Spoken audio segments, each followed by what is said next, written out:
The wedding season for 2022 promises to be huge. And with the Pantone Color of the Year, Very Peri, it promises to be beautiful. In this video, a romantic hand-tied wedding bouquet. As I was gathering my materials, I reached out to my friends at florabundance.com. Their website is so easy to navigate and you can sort by color. So I started hunting for things that were the Pantone Very Peri hue. And look how wonderful. Sweet peas, scabiosa, lisianthus, gorgeous right in that palette. Then I added in some white because I ran across the lilacs and I thought I have to have lilacs. And roses, garden roses, the Princess Mayuki, and also the Blanche Spray Rose. Paired together, it's going to be a beautiful bouquet. The base mechanics, I'm going to create an armature using one strand of Italian ruscus. I'm just going to pull it around on itself, tie it in a knot, then tucking it all together using just a small amount of bind wire. Secure that in place, and that becomes the base of the bouquet. To begin the bouquet, adding in the roses. I've already removed the foliage and the thorns so that I can set them right down into my hand. Some tucked low, so it's going to add depth, and then some a little bit longer, so it adds height. Then turning, bringing in the Blanche Spray Rose, turning, maybe one more of the Princess Mayuki, again keeping it low, turning, another of the Blanche, and I've got a nice base to begin the bouquet. Now I can go back and start adding in my beautiful Very Peri blooms.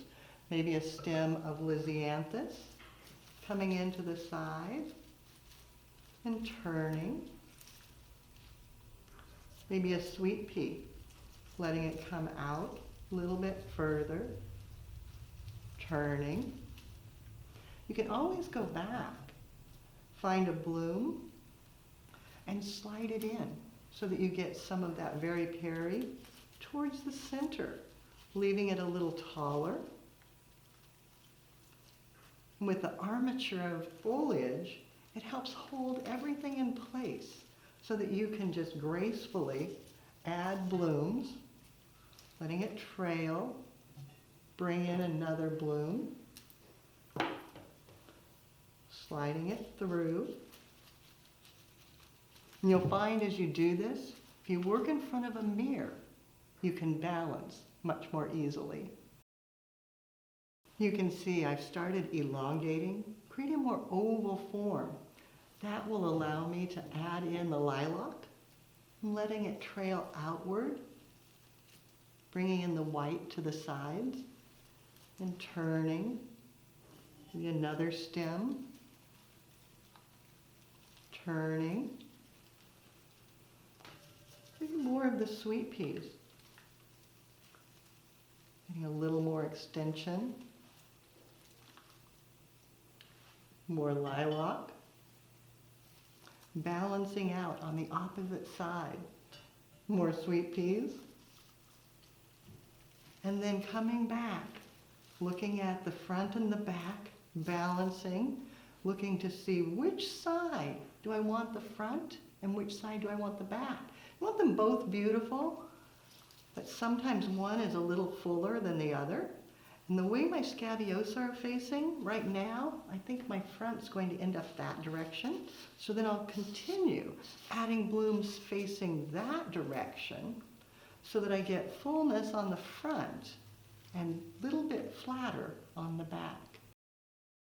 As I finish, I look at the bouquet front and back, check it in the mirror, and look for holes. Where do you need to tuck in? Maybe another rose towards the center to get a more solid base, feeding it in between all the scabiosa. Maybe pulling the scabiosa and repositioning so that you get everything right the way you want it to be. It doesn't have to be straight centered. but it needs to be balanced. Then coming back in, a little bit more of the Lisianthus, then turning again, double checking the back that it's covered in nicely, turning it again, looking for where else you want to add a bloom, maybe another of the Princess Miyuki out to the side, turning, looking at the Lisianthus again, tucking it close. Then as you finish, got one last lilac.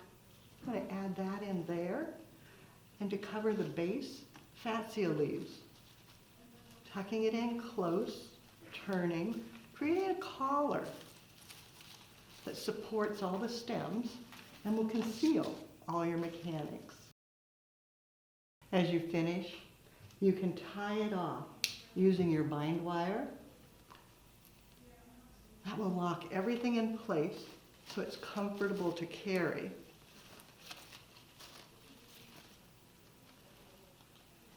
Then cutting down the stems. Length can vary depending on your personal preference. The general rule of thumb right now to stay on trend with length is to cut them off about one hand length. So just a little bit below where my hand is holding. Then wrap it with ribbon to conceal your mechanics. The recipe, I sourced everything from florabundance.com.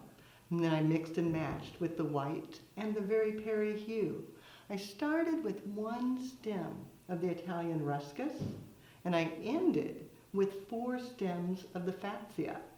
Then in the bouquet, I have 5 of the Princess Miyuki, 2 of the blanched spray roses, then 5 of the lilac, 10 sweet peas, 10 Lisianthus, 5 scabiosa, and you can see it makes a beautiful bouquet. At Floral Design Institute, we were thrilled with the Pantone Color of the Year Very Peri because it's such a flower-friendly hue. You'll see so many videos, this bouquet, and more on our website. Just search in there for Pantone Color of the Year, and you'll see several different interpretations using these flowers. So check out flowerschool.com, then gather your own flowers. Create a beautiful romantic wedding bouquet. Take a picture, post it on social media, and be sure to hashtag Floral Design Institute so we all can see what you do as you do something you love.